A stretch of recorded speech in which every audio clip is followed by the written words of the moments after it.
بسم اللہ الرحمن الرحیم۔ گمنام ہیرو کے معزز ناظرین السلام علیکم۔ دوستو لائک ضرور کر دیا کریں، شکریہ۔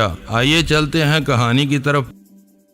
میں مظہر بول رہا ہوں، مظہر خان۔ تم کون ہو؟ میں نے اضطراری لہجے میں کہا۔ میں وہی ہوں جس سے تم بات کرنا چاہ رہے ہو۔ تم کہاں چھپے ہوئے ہو؟ تمہارا کہیں پتہ نہیں ہے؟ دوسری طرف سے بولنے والے کا لہجہ سخت ہو گیا۔ میں دہلی میں تھا تو سکون سے تھا، یہاں آیا ہوں تو زمین اور آسمان میرے دشمن ہیں، ہر ایک میرے خون کی بو پر لگا ہوا ہے۔ میری سمجھ میں نہیں آ رہا کہ دہلی والوں نے میرا کون سا قصور پکڑ لیا ہے کہ ایک دم میرے خلاف نفرت کی آگ بھڑکا دی ہے۔ میری نیندیں حرام ہو گئی ہیں۔ قانون سے بھاگنے والوں کو روئے زمین پر کہیں بھی سکھ چین اور قرار نہیں ملتا۔ اسی وقت اپنی رپوشی ختم کر دو اور خود کو قانون کے حوالے کر دو۔ مگر کیوں؟ میں نے اس کی بات کاٹ کر مضطربانہ لہجے میں پوچھا۔ میرا قصور کیا ہے؟ میں نے کیا جرم کیا ہے؟ تم دہلی سے اچانک غائب ہو گئے تھے، سرد لہجے میں سوال کیا گیا۔ میں پاکستان آیا ہوں، میں نے نریش کو بتا دیا تھا، خود وہ بھی چاہتا تھا کہ میں جلد از جلد پاکستان واپس آ کر تمہارے ساتھ کام شروع کروں۔ سب کچھ صحیح ہے، مگر تم کسی سے مل کر یا کسی کو بتا کر نہیں آئے۔ تم نے کسی چور اور مجرم کی طرح اچانک ہوٹل چھوڑ دیا۔ مجھے کسی کا پتہ نہیں تھا، میرا دل گھبرایا اور میں نے ہوٹل چھوڑ دیا۔ صبح کی پہلی ٹرین سے ہم روانہ ہو گئے۔ تم کو معلوم ہے کہ دہلی میں اسی رات نریش اور انکل کو مار دیا گیا۔ آواز میں کوڑے کی سی مار عود کار آئی تھی۔ معلوم ہے، میں نے رو دینے والی آواز میں کہا، مگر میرا اس سے کیا واسطہ؟ وہ دونوں خود ہی پکڑ کر مجھے بلواتے تھے۔ میں ایک بے قصور اور شریف آدمی ہوں، زیادہ مظلوم بننے کی کوشش مت کرو۔ اس نے گرا کر میری بات کاٹ دی۔ امرتسر اور اٹاری میں چھان بین کی گئی ہے، وہاں ہمارے آدمی تمہارے منتظر تھے، مگر تم کہیں نظر نہیں آئے۔ تم کس راستے سے سرحد پار نکل آئے تھے اور کون سا راستہ تھا میرے پاس؟ میں اٹاری سے لاہور پہنچا تھا۔ میں نے تحیر زدہ سادگی سے کہا، تم جھوٹے ہو، ہمارے کارندے اتنے اندھے نہیں ہو سکتے کہ تم دونوں کو نہ پہچانتے۔ ان میں سے دو نے تو تم کو دہلی میں دیکھا ہوا تھا۔ مجھ پر الزام تراشی مت کرو، میں نے لجائی ہوئی آواز میں کہا۔ تم میرا پاسپورٹ دیکھ سکتے ہو، اس پر اٹاری سے نکاسی کی مہر ہے۔ تم مسلسل رپوش ہو، جب تک سامنے نہیں آؤ گے یہ تصدیق نہیں ہو سکتی۔ اسی لیے کہہ رہا ہوں کہ خود کو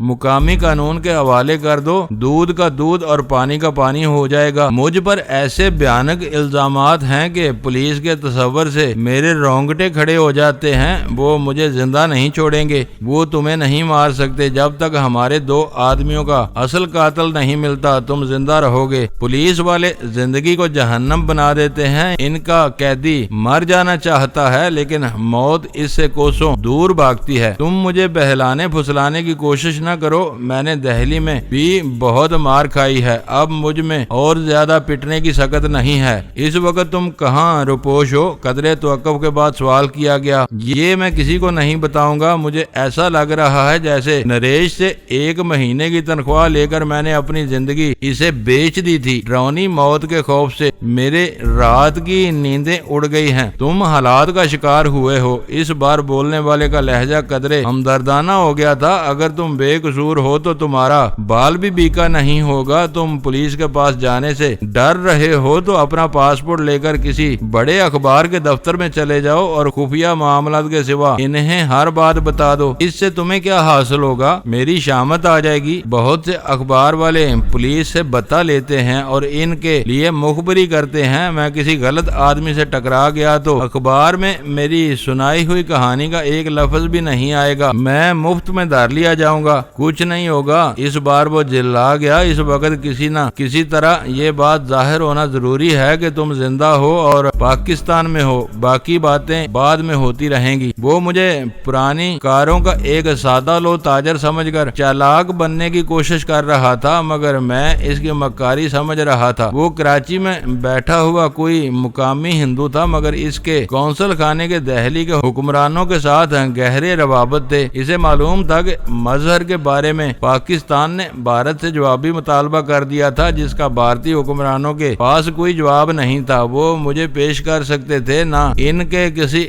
ریکارڈ میں میری واپسی کا اندراج تھا۔ اس وقت ان کے لیے ساری اہمیت اس بات کی تھی کہ پاکستان میں میری موجودگی ثابت کی جا سکے۔ اس مقصد کے حصول کے لیے وہ نامعلوم شخص مجھے کراچی پولیس یا کسی اخباری دفتر سے رجوع کرنے پر مجبور کر رہا تھا۔ کسی بھی ذریعے سے ایک بار یہ خبر سامنے آ جاتی کہ میں کراچی میں موجود تھا تو بھارتیوں پر آیا ہوا شدید سفارتی دباؤ یک لخت ختم ہو سکتا تھا۔ اس نے باتوں ہی باتوں میں مجھ سے میری واپسی کا راستہ پوچھ لیا تھا۔ میں اس کے ہر ٹیڑھے سوال کا سیدھا جواب دینے کے لیے تیار تھا۔ اس نے میرے دعوے کے جواب میں یہ انکشاف کر کے مجھے حیران کر دیا تھا کہ جب میں امرتسر میں بنگو کا مہمان بنا ہوا تھا تو راہ کے ایجنٹ اٹاری سے واپس جانے والے پاکستانیوں کی بھیڑ میں میری بو سونگتے پھر رہے تھے۔ اگر میں نے سرحد پار کرنے کے لیے بھول کر بھی اٹاری کا رخ کیا ہوتا تو وہاں موجود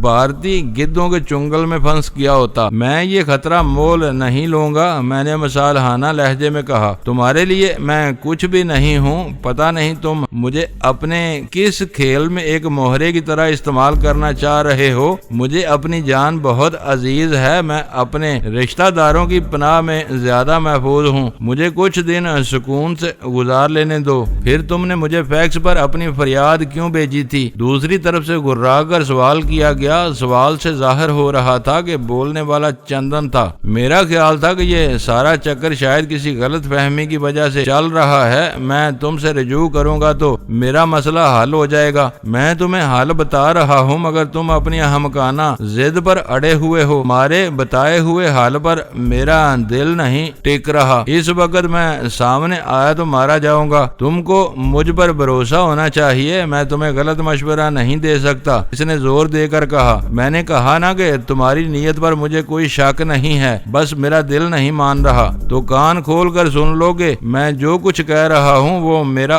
حکم ہے، اب مشورہ نہیں رہا۔ میں تمہارے ہر حکم پر عمل کرنے کے لیے تیار ہوں۔ تم لوگوں سے پیشگی رقم لے چکا ہوں لیکن پہلے اپنی چمڑی بچاؤں گا۔ میں تمہیں 24 گھنٹے کی مہلت دے رہا ہوں۔ بولنے والے کی آواز سرد اور تحکمانہ ہو گئی تھی۔ تم نے 24 گھنٹوں میں اپنی روپوشی ختم نہ کی تو تمہارا حشر خراب کر دیا جائے گا۔ افہام و تفہیم کے بجائے اب تم دھمکیاں دینے پر اتر آئے ہو۔ میں نے رو دینے والی آواز میں شکوہ کیا۔ میرے بزدلانہ خوف کا اندازہ کر کے وہ شیر ہو گیا۔ بس 24 گھنٹے، یہ یاد رکھنا کل شام 7 بجے تک تم مندر عام پر نہ آئے تو تمہاری اور رینا کی ویڈیو فلم کی سینکڑوں نقلیں کراچی کی دکانوں میں پھیلا دی جائیں گی۔ اس کے بعد کے ہولناک نتائج کا تم اندازہ کر سکتے ہو۔ نہیں، تم ایسا نہیں کرو گے۔ تم کیوں مجھے تباہ کرنے پر تل گئے ہو؟ یہ بات تمہیں دہلی میں بتا دی گئی تھی۔ ان لوگوں کو معلوم تھا کہ رقم لینے والے سرحد پار کرنے کے بعد اپنے وعدوں کو بھول جاتے ہیں۔ ہم ہمیشہ اپنے آدمیوں کا حافظہ تازہ کرنے کا بندوبست رکھتے ہیں۔ تم نے جب بھی میرے کسی حکم سے سرتابی کی، فلم کی تشہیر تمہارا مقدر بن جائے گی۔ کچھ دن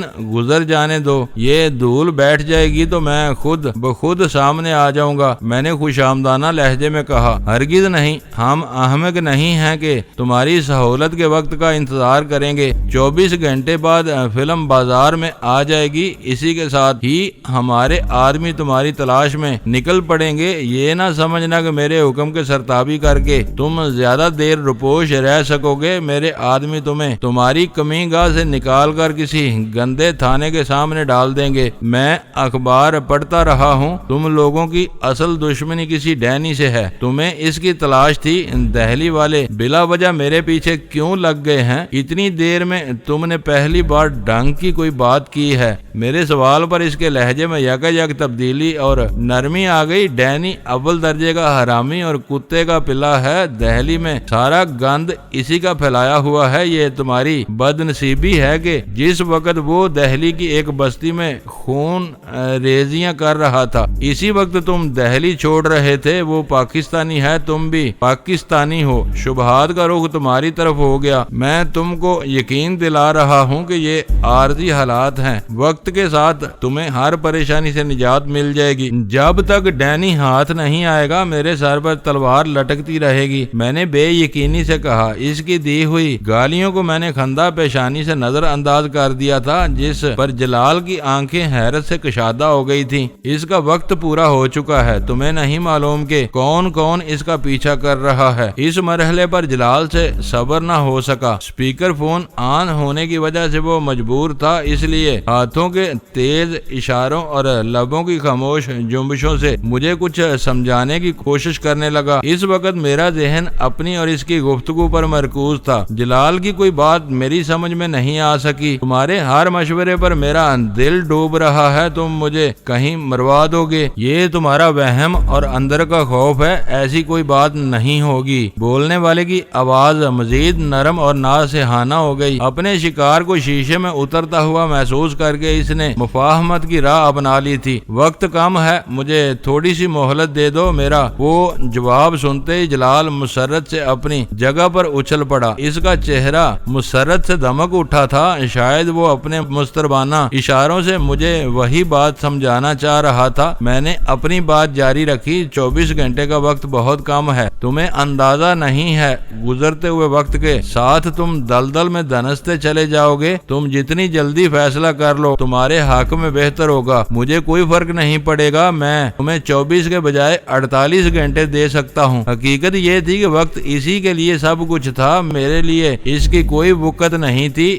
اس کا نام اور پتہ میری نظروں میں آ چکا تھا۔ ایس ٹی ایف کے مستعد آدمی دونوں خطوں کی نگرانی کر رہے تھے۔ میرے وہ فون کال ختم ہونے کے بعد ذرا سی دیر میں علم ہو جاتا کہ سنی کمار کے مہینوں سے مکفل دفتر میں اس شام کون داخل ہوا تھا۔ اس کا مسلسل تعاقب جاری رہتا۔ جو ہی ہم اس کے بارے میں کوئی فیصلہ کرتے، اول خان یا جلال کے آدمی اس نامعلوم شخص کے نرخرے پر ہاتھ ڈال دیتے جو اس وقت سنی کے دفتر میں چھپا مجھ سے بلی اور چوہے کا کھیل کھیلنے کی کوشش کر رہا تھا۔ تم مجھے وقت دے دو تاکہ میں بے فکر ہو کر کسی فیصلے پر پہنچ سکوں۔ میری کوشش ہوگی کہ میں جلد از جلد فیصلہ کر لوں۔ امید یہی ہے کہ میں تمہاری حکم کی تعمیل کر لوں۔ تم نے ویڈیو فلم کا ذکر کر کے مجھے لرزہ براندام کر دیا ہے، میرا منہ کالا ہو جائے گا، میں کسی سے ملنے جلنے کے قابل نہیں رہوں گا۔ میری مجبوریوں کا حسرت برا بیان مکمل ہوتے ہی اسپیکر فون پر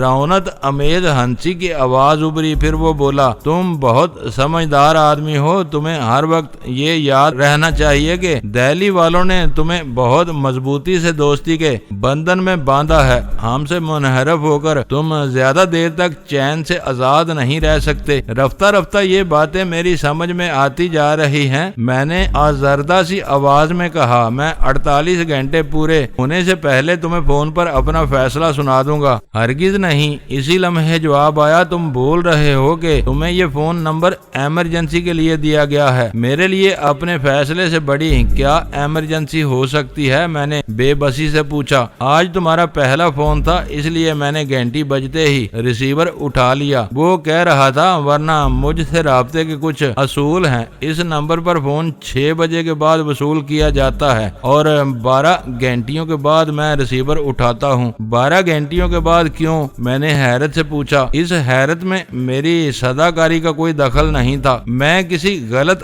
آدمی سے بات کرنا پسند نہیں کرتا۔ ہر شخص 12 گھنٹیوں کا انتظار نہیں کرتا، 2-4 گھنٹیاں بجا کر فون بند کر دیتا ہے۔ اتنا صبر وہی کرتا ہے جو میرا خاص آدمی ہو اور اسے مجھ سے کوئی ضروری کام ہو۔ تم کو بھی ان باتوں کو یاد رکھنا ہوگا۔ میں 12 گھنٹیوں کے بعد فون نہ اٹھاؤں تو تم کو سمجھ لینا چاہیے کہ میں موجود نہیں ہوں۔ اچھا ہوا کہ تم نے بتا دیا، مگر آج تو تم نے پہلی گھنٹی پر ہی فون اٹھا لیا تھا۔ میں نے اس کی ابتدائی وضاحت کے باوجود وہ سوال دہرایا، اس لیے کہ یہ تمہارا پہلا فون تھا۔ اس نے ایک ایک لفظ پر زور دے کر کہا۔ تم نے اپنے فیکس میں فون اور وقت کا ذکر کر دیا تھا۔ میں سمجھ گیا کہ ٹھیک 7 بجے آنے والا فون تمہارا ہو سکتا ہے۔ تم نے فیکس میں فون کا ذکر نہ کیا ہوتا تو آج مجھ سے کسی قیمت پر تمہاری بات نہیں ہو سکتی تھی۔ 7 بجے سے پہلے تم سے رابطے کے لیے کیا کیا جائے؟ میں نے الجھن امیز لہجے میں پوچھا۔ میں اس سے اس کا پورا طریقہ کار اگلوانے کے لیے کوشاں تھا۔ تم مجھے ہر وقت فیکس کر سکتے ہو، اس کا جواب میرے لیے متوقع تھا۔ اس کے لیے وقت کی کوئی قید نہیں ہے۔ فون کے لیے شام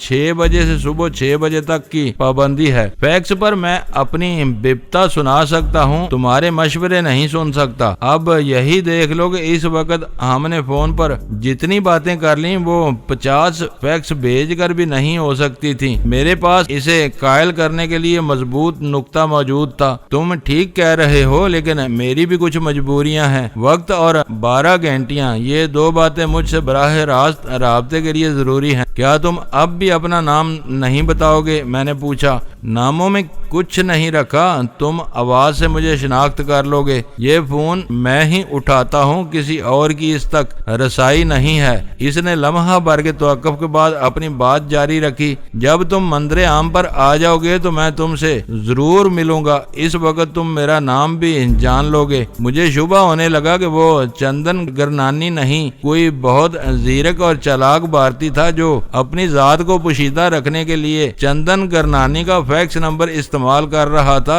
چندن کا کام بس اتنا تھا کہ وہ اپنی مشین پر آئے ہوئے پیغامات اس تک پہنچا دے۔ اگر تم کو مجھ پر اعتماد نہیں ہے تو میں مناسب وقت کا انتظار کروں گا، میں نے مایوسی سے کہا۔ آج پہلی مرتبہ میری اور تمہاری بات ہوئی ہے۔ اعتماد رفتہ رفتہ پیدا ہوتا ہے۔ اپنا کام اور حوصلہ دکھاؤ۔ میں کام کے آدمیوں کی بہت قدر کرتا ہوں۔ پھر مہلت میں مزید چند گھنٹوں کا اضافہ کر دو۔ میں نے اس سے بلا وجہ فرمائش کی۔ مجھے پرسوں کی ساری شام مل جائے تو بہتر ہوگا۔ 6 بجے تم فون پر آتے ہو، 7 بجے تمہارا دیا ہوا وقت پورا ہو جائے گا۔ اس میں کچھ نہ کچھ گنجائش ہونی چاہیے۔ میری کہی ہوئی بات اٹل ہوتی ہے۔ فیکس پر تم ہر وقت مجھے اپنے فیصلے سے آگاہ کر سکتے ہو۔ تمہیں فون کے وقت کا انتظار کرنے کی ضرورت نہیں۔ وہ چالاک اور حاضر دماغ شخص تھا۔ میں نے اپنی نیم رضامندی کے اظہار کے ساتھ فون بند کر دیا۔ سلطان شاہ نے بھی ٹیپ ریکارڈر آف کر دیا۔ شاندار! جلال نے اپنی جگہ سے اٹھ کر پرجوش انداز میں اپنا داہنا ہاتھ میری طرف بڑھا دیا اور پرتپاک انداز میں ہاتھ ملاتے ہوئے بولا، اپنے دشمن سے ایسی لچھے دار باتیں تم ہی کر سکتے ہو، اس کے لیے بہت ٹھنڈے ماتھے کی ضرورت ہوتی ہے۔ گالیاں کھا کے بے مزہ نہ ہونے والی بات تم پر پوری طرح صادق آتی ہے۔ اس وقت پاکستانی مطالبہ ان کے گلے کی ہڈی بن گیا ہے۔ کوئی مخالفانہ ثبوت نہ ہونے کی وجہ سے مظہر کا درجہ ابھی تک ایک معزز پاکستانی شہری کا ہے۔ ہر ضابطے کی روح سے اس کے بارے میں جواب دہی بھارتی حکومت کا فرض ہے۔ ویرا کہہ رہی تھی، وہ بس یہ چاہ رہا تھا کہ ڈینی گھڑی کی چوتھائی میں اپنا سینہ ٹھونک کر میدان میں کود جائے تاکہ بھارتیوں کی پیشانی سے مظہر کی گمشدگی کا داغ مٹ سکے۔ میں اس سے اسی نقطے کے گرد کھیل رہا تھا۔ میں نے مسکراتے ہوئے جواب دیا، میرا خیال ہے کہ میں بھی تحمل سے اس کے ساتھ اتنے کامیاب مذاکرات نہیں کر سکتا تھا۔ جلال خوشی سے پھولے نہ سما رہا تھا۔ تمہاری ایک ایک لفظ سفید جھوٹ تھا، مگر اس پر حقیقت کا گمان ہو رہا تھا۔ وہ الو کا پٹھا چکرا کر رہ گیا ہوگا۔ یہ کہتے ہوئے اس نے ریکارڈر میں سے ہماری گفتگو کا کیسٹ نکال لیا۔ بھارتی کسی بھی طرح بے وقوف نہیں ہوتے، وہ بہت ذہین، تجربے کار اور مکار ہوتے ہیں۔ اول خان بولا، یہ ڈینی کا کمال ہے کہ جب وہ ہمارے شیر کے سامنے آتے ہیں تو اس کی باتوں کے ہیر پھیر میں پڑھ کر ساری چوکڑیاں بھول جاتے ہیں۔ اس وقت ڈینی کے مخاطب نے کوئی بے وقوفی نہیں کی، لیکن ڈینی نے چالاکی سے کام لیتے ہوئے اس سے بہت کچھ اگلوا لیا۔ دیکھنا ہے کہ ڈینی سے بات کرنے والا کون تھا۔ اگر یہ چندن تھا تو مجھے حیرت ہے، وہ اپنی باتوں سے پکا بھارتی معلوم ہو رہا تھا۔ ویرا نے کہا، اگر اجازت ہو تو میں تھوڑی سی وعدہ خلافی کر لوں۔ اچانک جلال نے مجھ سے پوچھا، مجھے معلوم تھا کہ بعد میں یہ مرحلہ بھی آئے گا۔ میں نے ہلکے سے طنز سے کہا، وعدہ کرنا آسان ہوتا ہے، اسے نبھانا سب سے مشکل کام ہے، اور تم تو وعدے کرنے والوں کے سرخیل بنے ہوئے تھے۔ تم اتنی جلدی اپنا وعدہ بھول گئے۔ اگر تم برا مان رہے ہو تو پھر جانے دو۔ جلال نے شائستگی سے کہا، تم بالکل صحیح پہنچے ہو۔ یہ بھارتیوں کی سطح کی گھٹیا باتیں چاہتے ہیں میں نے ان لوگوں کو سوالات کی اجازت دے کر بڑوں کا چھتا چھیڑنے کی کوشش نہیں کی، از خود انہیں بتانا شروع کر دیا۔ میں غزالہ کو اپنی بیوی بنا کر نہیں لے گیا تھا مگر اسے اپنے کمرے میں رکھا ہوا تھا۔ دہلی میں اتنی سی بات راہ والوں کے لیے پرکشش بن گئی۔ انہوں نے کچھ لڑکیوں کو میرے پیچھے لگا دیا۔ رینا نامی ایک لڑکی مجھے اپنے ساتھ ہوٹل کے ایسے کمرے میں لے جانے میں کامیاب ہو گئی جہاں پہلے سے کیمرے چھپے ہوئے تھے۔ راہ والے اب تک جس فلم کی دھمکیاں دے رہے ہیں وہ بنی ضرور تھی لیکن راہ کے دفتر میں دوسرے ریکارڈ کے ساتھ جلا دی گئی۔ وہ اس کے تلف ہونے کا اعتراف کرنے سے گریزاں ہیں۔ میں انہیں بتا نہیں سکتا کہ میں نے وہ ویڈیو کیسٹ اپنے ہاتھوں سے جلایا تھا۔ پھر تم بلا وجہ کیوں ان سے دب رہے ہو؟ ویرا نے بھڑک کر پوچھا۔ مصلحت، میں نے دھیرے سے جواب دیا، میں ان کی صفوں میں شامل رہ کر ان کی بیخ کو نہیں کرنا چاہتا ہوں۔ اگر ان کی خوش فہمی دور کر دوں تو وہ مجھ سے بات کرنا بھی پسند نہیں کریں گے۔ اس وقت راہ والوں کا سارا زور اسی فلم پر تھا۔ ہاں، اول خان نے اقرار کیا، محنت سے استوار کیے ہوئے رابطے اتنی آسانی سے ختم نہیں کیے جا سکتے۔ ان کی خوش فہمی کو برقرار رہنا چاہیے۔ ذرا اپنے آدمیوں کو دیکھو۔ جلال نے چونک کر اسے یاد دلایا۔ 7 بجے کون سنی کے دفتر میں گیا تھا؟ اول خان نے فون پر شاید اسٹیشن 4 کے ریڈیو روم سے رابطہ کیا۔ میری معلومات کے مطابق وہاں بیٹھا ہوا ڈیوٹی افسر شہر بھر میں ایس ٹی ایف کے کارکنوں کی جملہ سرگرمیوں سے باخبر رہتا تھا کیونکہ ہر ٹرانسمیٹر پر ہونے والی گفتگو وہاں ضرور سنی جاتی تھی۔ اس کے علاوہ بھی ہر رکن وقفے سے وہاں اپنی کارکردگی کی رپورٹ دیتا رہتا تھا۔ اول خان فون پر بات کر کے مڑا تو اس کا چہرہ اترا ہوا تھا۔ اس نے شکست خوردہ آواز میں بتایا کہ اس کے آدمی سنی کے دفتر کے قریب بیٹھے بیٹھے اکتا گئے تھے سہ پہر سے۔ اس وقت تک کوئی اس مکفل دفتر کے پاس نہیں پھٹکا تھا۔ یہ کیسے ہو سکتا ہے؟ میں نے حیرت سے کہا۔ 7 بجے میں نے خود اس دفتر کے فون نمبر پر بات کی ہے، تم سب اس کے گواہ ہو۔ شاید تم ذہنی طور پر کہیں اور ہو، جلال نے کہا۔ مقابلہ راہ والوں سے ہو تو سب کچھ ممکن ہے، پھر یہ لمبا چکر معلوم ہوتا ہے، میں نے سوچتے ہوئے کہا۔ سنی کے دفتر کا فون نمبر کہیں اور استعمال ہو رہا ہے۔ اول خان کی آنکھیں چمک اٹھی۔ تم نے بالکل صحیح نتیجہ اخذ کیا ہے۔ چندن کے گھر اور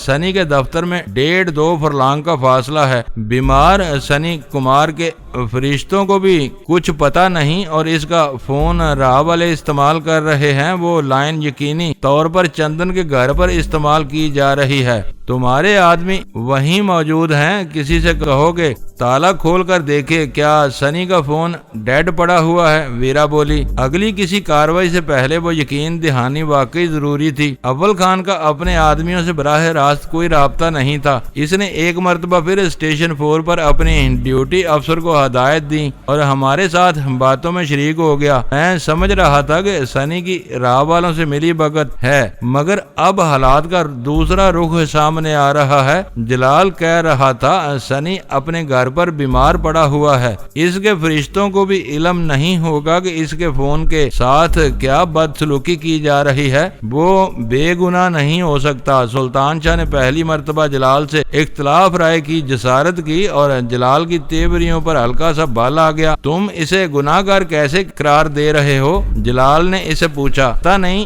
یہ سلسلہ کب سے چل رہا ہے۔ فون کا بل بر وقت ادا نہ ہوتا تو فون کبھی کا کٹ چکا ہوتا۔ اگر سنی یا اس کا کوئی آدمی باقاعدگی سے بل ادا کرتا ہے تو اسے اندازہ ہو جانا چاہیے کہ فون دفتر کے بجائے کہیں اور استعمال ہو رہا ہے۔ جلال نے سر ہلایا اور سوچ میں پڑ گیا۔ سلطان شاہ نے وہ کمزور اعتراض اتنی سنجیدگی سے اٹھایا تھا کہ کوئی فوری طور پر اس کے منفی پہلو پر توجہ نہیں دے سکا۔ میں نے ان لوگوں کا تجسس دور کرنے کا ارادہ کیا تو مجھ سے پہلے ویرا بول پڑی۔ بولنے سے پہلے کچھ سوچ بھی لیا کرو۔ ویرا کی آواز پر سب کی نگاہیں اس کی طرف اٹھ گئیں۔ وہ سلطان شاہ سے کہہ رہی تھی فون کے بل میں اسی وقت اضافہ ہوتا ہے جب اس سے کوئی کال کی جائے۔ کال وصول کرنے میں کوئی خرچ نہیں ہوتا۔ اگر وہ لوگ اتنے چالاک ہیں کہ سنی کا فون چرا کر استعمال کر رہے ہیں تو وہ اسے صرف پیغام وصول کرنے کے لیے استعمال کرتے ہوں گے۔ انہوں نے یہ احتیاط